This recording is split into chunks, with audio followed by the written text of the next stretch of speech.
தமிழின் எழுத்துக்களை வகைப்படுத்துவார். எழுத்து சொல் பொருள் யாப்பு அணி. தமிழின் இலக்கணம் தான் 5 வகை. எழுத்து என்றால் வரி வடிவில் எழுதப்படுவது.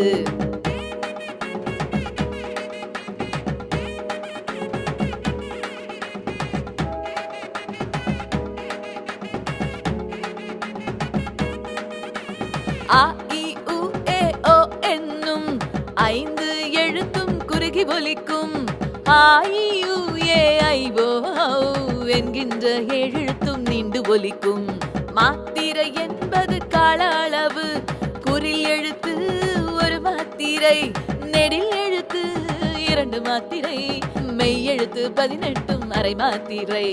கசட தபர வல்லினமாகும். ஞன நவன மெல்லினமாகும். யரல வழல இடையினமாகும். இவையேதான் 18 எழுத்துகளாகும்.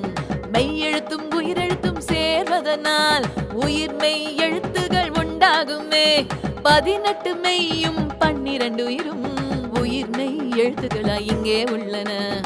ஆயுத எழுத்துதான் அரை மாத்திரை.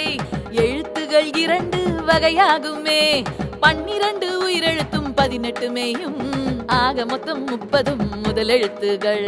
30 எழுத்துகள் முதல் எழுத்துகள். ஒரே ஒரு எழுத்து ஆயுத எழுத்துதான். 216 உயிர்மெய் எழுத்துகள். மொத்தம் 247 தமிழ் எழுத்துகள். எழுத்துகளுக்கு இடையே ஒற்றுமை உண்டு. ஒற்றுமை எழுத்தே இணை எழுத்துதான். திங்கள் மஞ்சள் மண்டபம் சந்தனம் அம்பு தென்றல் 6 எழுத்தும் இணை எழுத்துக்கள் தான். ஐ இ என்பன இணை எழுத்துகள். ஔ உ என்பன இணை எழுத்துகள். ஐ இ என்பன இணை எழுத்துகள். ஔ உ என்பன இணை எழுத்துகள். மெய் எழுத்து 18 முதலில் இல்லையே. ஆயுத எழுத்தும் முதலில் இல்லையே. உயிரெழுத்து 12 முதலில் வருமே. மொழி முதல் உயிர்மெய் எழுத்துகள் வருமே. உயிரெழுத்து 12 மெய்யோடு வருமே. ஆயுத எழுத்தும் இறுதியில் இல்லை. மெய் எழுத்து 18 இறுதியில் வருமே. உயிர்மெய் எழுத்துகள் இறுதியில் வருமே. ஒற்றுமையுள்ள எழுத்து இணை எழுத்துதான். ஆயுத எழுத்துக்கு இணை எழுத்தில்லை. ஏறத்தாழ ஒன்றை போல இருக்கின்ற ஒலிதான். உச்சரிப்பில் அதைத்தான் மயங்கொலி என்பார்.